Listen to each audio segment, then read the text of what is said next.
आज के क्लास में हम लोग सीखेंगे कि किस तरीके से जो हमारा MBR का डिस्क पार्टीशन है उसको हम रिमूव कैसे करेंगे। भाई लास्ट क्लास में हमने सीखा था कि हम MBR से रिलेटेड जो डिस्क पार्टीशंस हम क्रिएट कैसे करते हैं, MBR डिस्क पार्टीशनिंग स्कीम्स को कैसे क्रिएट कर रहे होते हैं, ये हमने सीखा था। और इस क्लास में हम लोग उसको रिमूव कैसे करेंगे इसके बारे में सीखेंगे।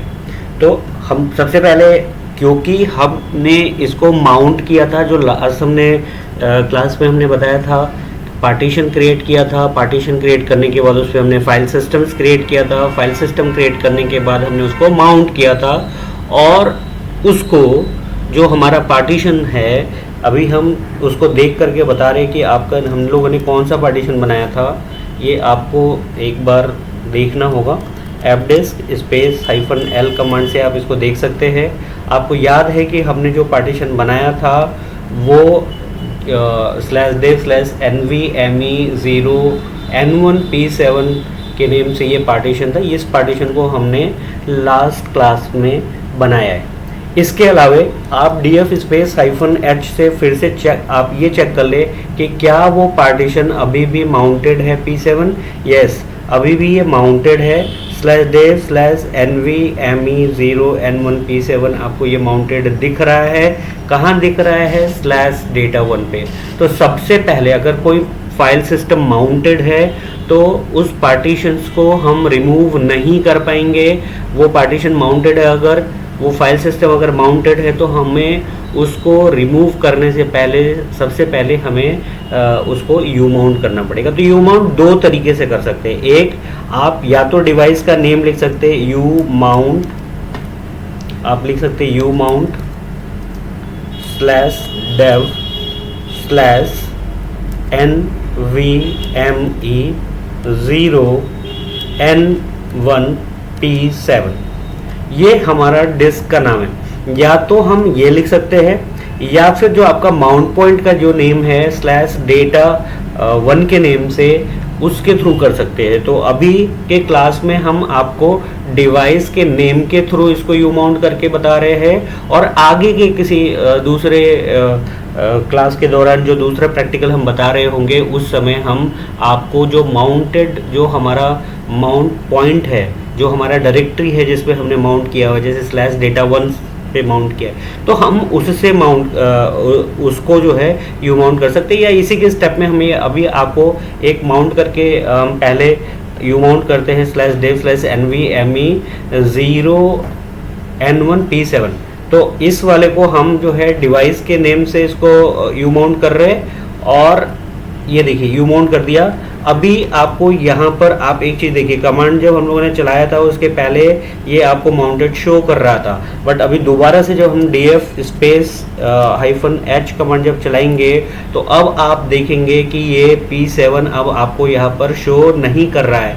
ये 2, 5 और 1 के बीच में P7 था, बट अभी आप देखिए 2, 5 और 1 दिख रहा है बट P7 नहीं दिख रहा है। आपको दूसरा एक और पार्टीशन जो ये /data है इसको भी हम यू माउंट करके आपको दिखा दे रहे हैं। ये हम डायरेक्टरी से करेंगे, मतलब माउंट पॉइंट से हम इसको यू माउंट करेंगे।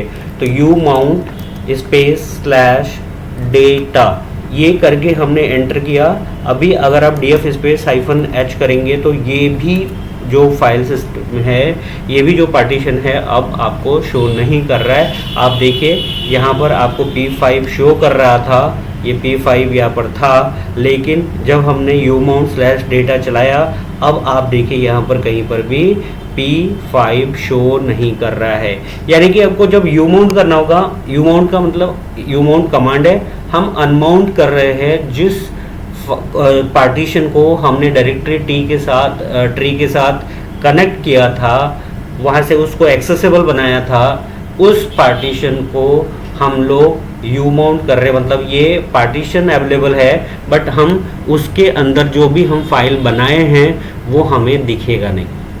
ठीक है, तो अब जो है हम उसको एक्सेस, वो एक नॉर्मल डायरेक्टरी के तरीके से रूट पे जो डायरेक्टरी है उसके तरीके से वो रहेगा। तो ये यू माउंट, तो जो हमारा सबसे पहला, अगर आपने कोई पार्टीशन बनाया है उस पे फाइल सिस्टम क्रिएट किया है, अगर आपने उसको माउंट किया हुआ है तो सबसे पहले आप एक काम करना होगा कि आपको यू माउंट करना होगा। यू माउंट करने के साथ साथ एक काम और करना है, क्योंकि आपने इसके एंट्री आप FS टैब में आपने किया हुआ है तो आपको FS टैब से भी इसकी एंट्री हटानी होगी, खास करके उसके जिसको आपको रिमूव करना है। तो हम लोग P7 को रिमूव करेंगे।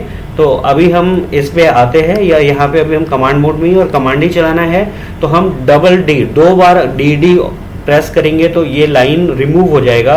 तो आपका P7 का लाइन रिमूव हो गया और आप WQ करके सेव कर दीजिए। देखिए ये बहुत ध्यान रखने वाली चीज़ है कि अगर FS टैब में एंट्री है तो उस एंट्री को आपको रिमूव करना होगा। अगर आप रिमूव नहीं करते हैं तो अगली बार जब आपका सिस्टम स्टार्ट होगा उस पार्टीशन को वो माउंट करने की कोशिश करेगा और नहीं मिलेगा तो फिर वही चीज़ होगा, वो मेंटेनेंस मोड में आपका चला जाएगा, आपका सिस्टम बूट नहीं करेगा।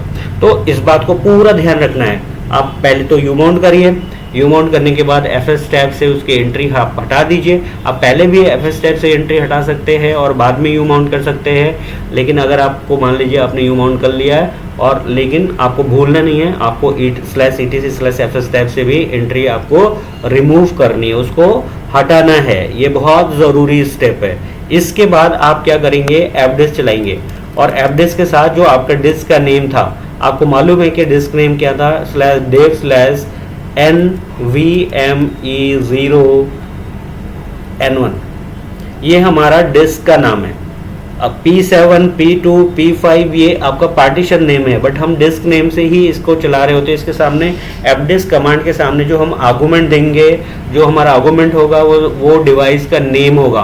तो डिवाइस नेम यहाँ पर है /dev/NVMe0N1। आप यहाँ से जो है, आपको अगर याद है तो आप डायरेक्ट लिख सकते हैं डिस्क नेम, नहीं तो हमने बताया था कि fdisk-l करके आप जो है डिस्क का नेम आप दोबारा से देख सकते हैं, जो कि हमने लास्ट क्लास में आपको बताया।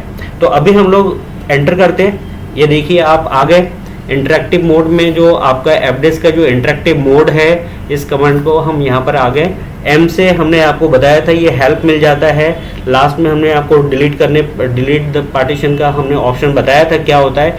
फिर भी हम आपको एक बार हेल्प दिखाते हैं। आप जब हेल्प देखेंगे तो आप देखिए, जब ऊपर की तरफ इस पर आप बढ़ते हैं तो जो जेनरिक में सबसे पहला जो ऑप्शन है वो डिलीट अ पार्टीशन। N से क्या है, N हम लोगों ने यूज़ किया अभी तक। N से हम लोग क्या करते हैं, add a new partition. P से वो पार्टीशन टेबल जो अभी fdisk स्पेस -l करके हम जो बाहर जो देख रहे थे टेबल, वो टेबल यहाँ पर अगर आप कमांड चलाएंगे तो वो P ऑप्शन से दिखेगा। तो अभी हम एक एक करके बाद में आगे जो प्रैक्टिकल्स में हमें ये सारे ऑप्शंस यूज में आएगा, तो हम अभी पूरा डिटेल में यहाँ पर नहीं जाएंगे। हम लोगों को अभी क्या करना है, डिलीट करना है पार्टीशन को, तो हम डिलीट करेंगे। तो डिलीट कैसे करेंगे, इसके लिए यहाँ पर जो आपको ऑप्शन यूज करना है वो D यूज करना है, और D करने के बाद आप एंटर कर दीजिए। अब ये आपको पार्टीशन नंबर बता रहा है कि टोटल नंबर ऑफ पार्टीशंस कितने बने हुए हैं, तो आपको कौन सा रिमूव करना है। बोल रहे हैं कि 1 से लेकर 7 तक में वो कौन सा पार्टीशन है जिसको आपको रिमूव करना है। तो हमने लास्ट वाला बनाया था, 7 बनाया था, तो हम यहाँ पर पार्टीशन नंबर 7 लिख देंगे। और लिखने के बाद जब हम यहाँ पर एंटर करते हैं तो अब आप देखिए कहता है पार्टीशन 7 हैज़ बीन डिलीटेड। तो आप P करके P ऑप्शन का यूज़ करिए और वो प्रिंट कर सकते हैं। अब देखिए आपको यहाँ पर P1, P2, P3, P4, P5 और P6 दिख रहा है, लेकिन P7 अब आपको नहीं दिखाई दे रहा है। तो इस तरीके से ये आपने पार्टीशन डिलीट कर लिया। आप इसको परमानेंट जो आपने चेंजेस किया है उसको आप सेव करना चाहते हैं तो फिर W का इस्तेमाल करिए, आप इसको सेव कर दीजिए और आप बाहर आ सकते हैं। तो ये चेंजेस हो गया है। आपको अगर चेंज करने के बाद जो भी पार्टीशन में चेंजेस करते हैं हम लोग, उसके बाद पार्ट प्रोब चलाते हैं। आप अगर पार्ट प्रोब चलाना चाहते हैं तो पार्ट प्रोब यहाँ पे चला कर के इसको जो है कर्नल को आप अपडेट दे सकते हैं कि हमने जो P7 पार्टीशन बनाया था उस पार्टीशन को अब हम रिमूव कर चुके हैं। और इस तरीके से आपका जो ये प्रैक्टिकल है, आपको किसी भी जो MBR पार्टीशनिंग स्कीम के थ्रू जो हम पार्टीशंस क्रिएट करते हैं उससे रिलेटेड डिस्क पार्टीशंस को हम कैसे रिमूव करेंगे वो हमने इस क्लास में सीखा है। आगे के क्लास में और भी डिस्क से रिलेटेड, जो पार्टीशन से रिलेटेड जो और भी जो दूसरे प्रैक्टिकल्स है वो हम लोग एक एक करके देखेंगे।